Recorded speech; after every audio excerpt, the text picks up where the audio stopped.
என்றைக்குமே அதிமுக ஆட்சியில் இருந்தாலும் இல்லை என்றாலும் நம்மை தான் குறிவைத்துக் கொண்டு எப்படியாவது இந்த அதிமுகவை அழிக்க வேண்டும் என்று கங்கணம் கட்டி கொண்டு இருந்து கொண்டிருக்கிறார்கள் தமிழகத்திலே.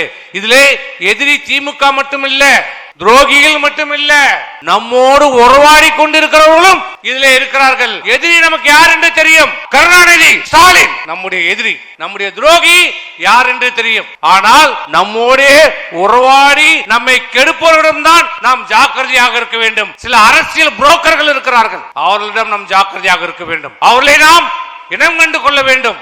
அப்படி இனம் கொண்ட காரணத்தால் தான் பல்வேறு சூழ்ச்சிகள், பல்வேறு சதி திட்டங்களை தீட்டினாலும் அதிகார பலம், ஆட்சி பலம், பண பலம் இத்தனையும் மீறி இத்தனையும் முறியடித்து இந்த ஆட்சியை, இந்த கட்சியை இன்றைக்கு நிலைநிறுத்தி அனைத்து இந்திய அண்ணா திராவிட முன்னேற்ற எவனாலும் எந்த கொம்பனாலும் ஆட்டவோ அசைக்கவோ முடியாது என்ற நிலைக்கு இன்னைக்கு நம்முடைய எடப்பாடியார் இன்னைக்கு கொண்டு வந்திருக்கிறார்.